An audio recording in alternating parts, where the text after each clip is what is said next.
You may be wondering why we are speaking today with Don Tapscott, a world-renowned writer.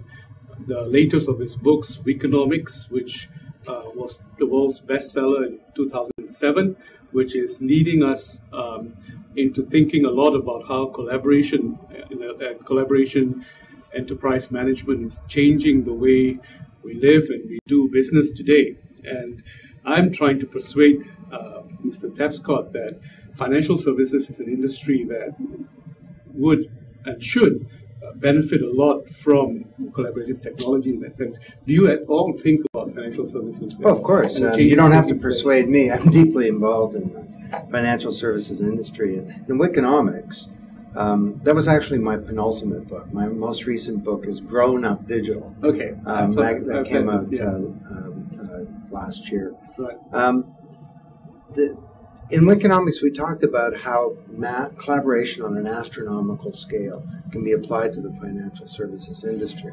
And that's one set of opportunities. And there's a much a bigger related set.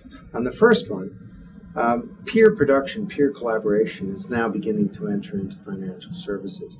So a lot of consumers have trouble getting loans. And so companies like Zopa, which is peer-to-peer lending.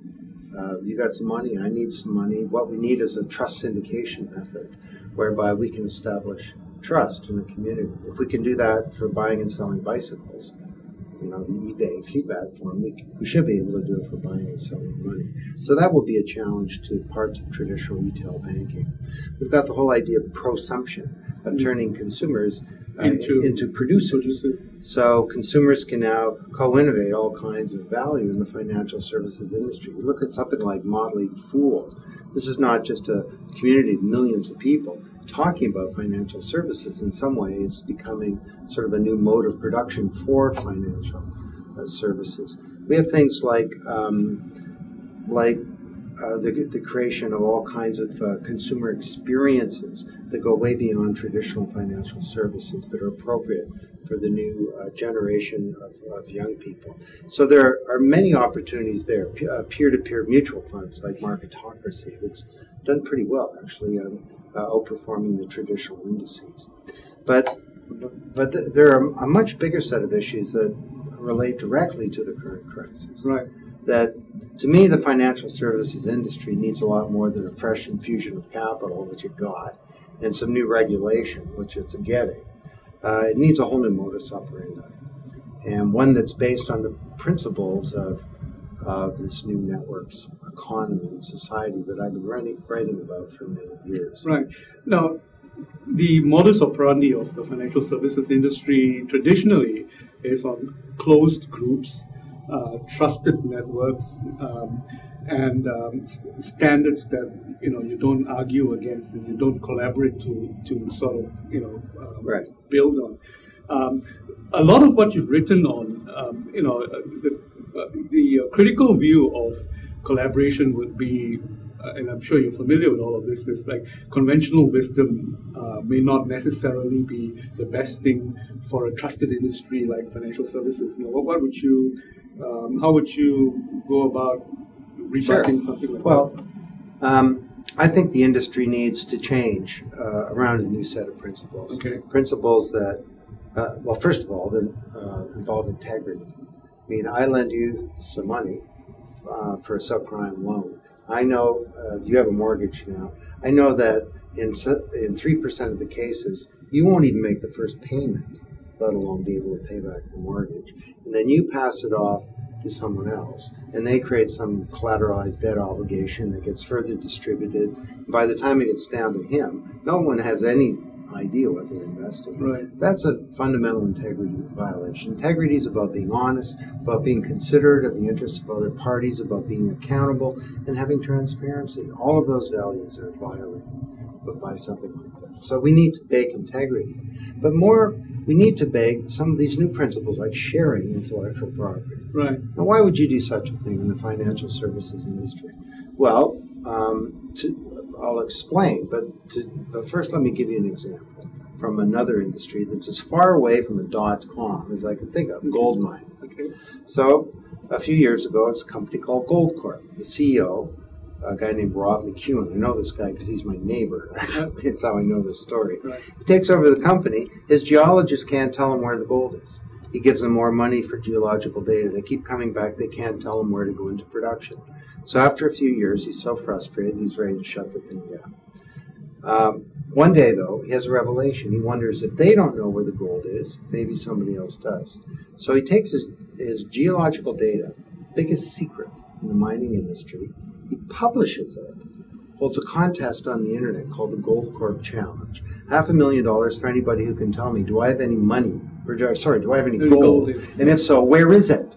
He gets submissions from all around the world, 77 of them. They use techniques that he's never heard of.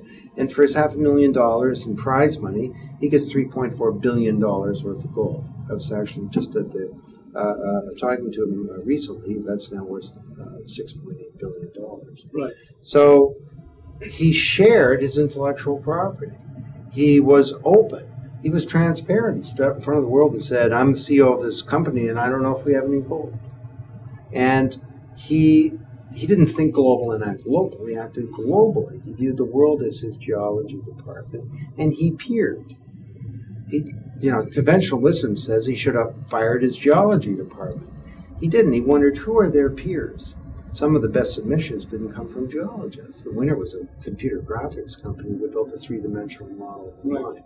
So all of that can be applied directly to the financial services industry for the benefit of everyone. But getting the financial services industry on board, that's the challenge at this point. I mean, just taking example that you have, the OTC market, which is where a lot of the current global economic problems arose from, the regulators would like to get them on board, get them to be transparent, get there to be sharing of price information and price discovery.